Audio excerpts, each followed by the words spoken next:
Ladies and gentlemen, it's your boy OB with TV. How y'all doing today? Tonight is more whatever time it is. Sorry I couldn't make no videos last week. Technical difficulties. Everything was messing up. Everything was not going well. But we here today. We took that L against the Seattle Seahawks. I'm gonna spend a small portion on that game. To the NFL, can y'all please just do? I mean, certain things you cannot see. I get it, but certain things you will be able to see, like a holding call, a pass interference, a player getting his ankle stumped on. You see those things. You see it in replay. You see those things, and it's one of them situations. It's a holding call on every single play. I get it, but when somebody's grabbing your jersey to the point of your shoulder pad showing, you gotta throw a flag on it.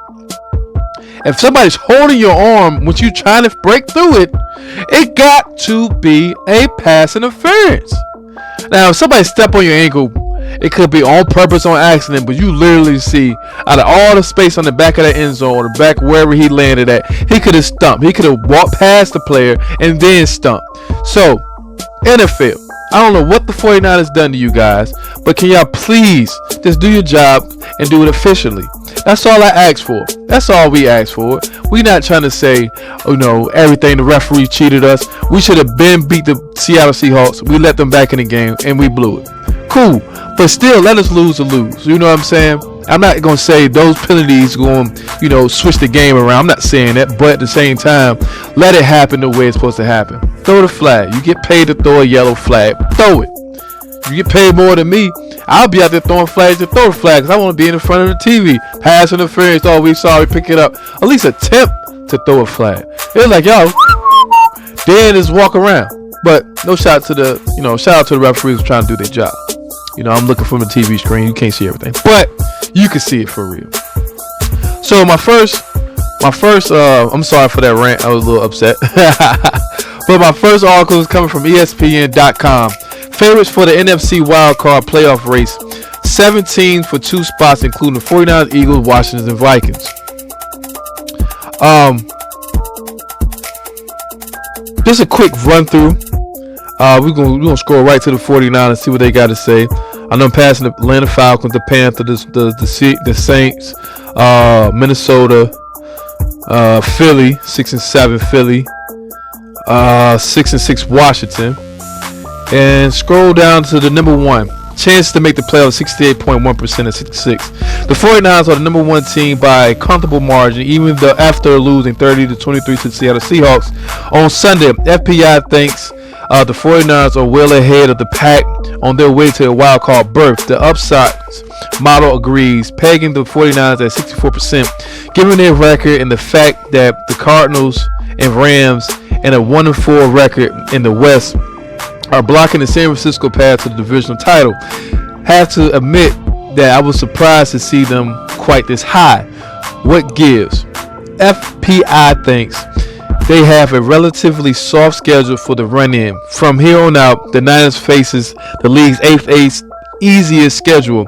3 of their final 5 games are on the road, but they have home games against the Falcons and Texans, and ranked 31st and 32nd in DVOA. They will be comfortably favored in both those games, and if they can win both the upshot projects, that they will have an 82% chance of making it to the playoff. Winning one of their 3 remaining road games would get them into 9 wins and will put a lockup on the playoff berth. On that advancing margins, generally thinks the 49ers are better than their record. I will totally agree with that. DVOA had them as the 7th best team heading into the game, with the Seahawks ahead of several teams with a better pedigree, such as the Packers 11th, Ravens 13th, the Titans all the way down to 22nd. Even after the loss, FPI has the 49ers in 9th best team. The only other team on this list in the top half of the FPI rankings after week 13 is the Vikings, who are 13th. Washington, for reference, is 24th on the chart. So I'm gonna keep on reading. I apologize. I'm gonna keep on reading. The same could be said for the 49ers quarterback. Sunday wasn't exactly shining game for Jimmy G, who threw 2 interceptions, but he has played better than his reputation this season. Since returning from injury in Week 10, he was completed more than 70% of his passes, averaging 9.1 yards per attempt, and posted the league's third best QBR rating of 67.2%. The 49ers have been one of the most run-heavy teams in the league in natural situations over that span, but Garoppolo has been able to make teams pay when they do target the run. Real quick, roll down. The biggest game remaining is Week 14, Cincinnati. The 49ers had expected that they will win the 2 home games. Their road games, though, are against the Bengals, Titans, and Rams. Next Sunday trip to Cincinnati is likely their best chance of pulling off a road upset. Beat the Bengals, and their path to the postseason is clear. So just a real quick run through. Like I said, this is ESPN.com. We are the most talented team. Our record don't really show who we really are, but I really believe that we are the best team in the NFC. Regarding the record, disregard the record, I think we're the best team in the NFC.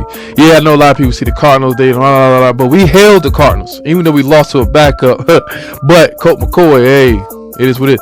But we have what it need. We have what it takes to beat that team. All the teams in the NFC. A lot of people would say, "What about Tom Brady?" I think we could beat Tampa Bay easily. Green Bay, I think we could beat them as well. Once we get rolling, it's a different ball game. It's a different ball game. We steamrolling towards the end. I really think that we are capable of winning. But my next article is coming from the Athletic.com. It says the 49ers are stuck in the middle at quarterback and everywhere else this season. Just reading that little article, of course they talk about Jimmy G and Trey Lance. It says, why yes, this might have been a great moment for Trey Lance since facing the Seahawks, with the playoff stakes on the line, is exactly the kind of thrilling challenge that convinced Kyle Shanahan and John Lynch to acquire Lance last offseason in the first place. But of course, no, Lance didn't play in the 49ers' awkward and endless unsatisfactory 30-23 loss in Seattle on Sunday. He's too inexperienced. He's not ready. The 49ers have too much to play for the Citizens to take the ball out of Jimmy's hands. So let me say this. You won't know until someone's ready until you throw them out there. Throw them in a little package. You don't got to be every single package, but throw them out there. Just like Sunday against the Seattle Seahawks. They'd rather scramble with Jimmy G, which it makes sense when you really think about it, because nobody expecting Jimmy to run. So it makes sense, but at the same time, you put in Trey Lance, it kind of throws off everything, because they don't know. They got to respect the running back and also respect Trey Lance. That which will open up a pass as well, a play action pass. But overall, I think that we are better than what we're playing. I think we are better than what our record shows. But at the same time, hey, we got to win ball games. Regardless of what it is, we have to win ball games to prove that we are good. But we're going to the Bengals. We're going to Cincinnati. I think it's going to be a good game. I honestly believe that's another game that we could potentially win. Every game we could potentially win. But I think we're favored because we have more at stake than the Bengals. But they kind of got their situation too. But I think it's more for us anyway. We got the Vikings and the Philly. Who else? Atlanta. We got players like that that's trying to win. If they lose out, cool, we in there. But we got to win at least 2 of them things. Or 3, like they said, 9 games, solid lock in. Let them die out. I honestly feel the Rams, they got like 2 losses left in them, maybe 3. But I think that we could get them, and I think that we could potentially move up in the playoffs. So it's honestly like, what can we do? How can we get better? So that's an opportunity for us. And there's another player I want to shout out, Alshire. This man been balling for us. I'm super excited to see him. It's like we got Fred and we got Dre. Now we got Alshire. He always been there. He made plays before as well. But he really showing himself. He really showing that he needs to stay here. That's a person we need to lock in. As well as Dre Greenlaw. If he get off, he got his injury situation. Let him relax. If his hamstring, whatever situation, let him relax. We gotta run him. We got a linebacker to replace him right now.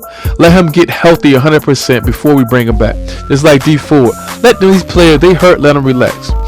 So And we also have, Mosley out with a high ankle sprain. So we got to rely on one of the rookie cornerbacks. We got to rely on players. We got to give these people opportunity to shine.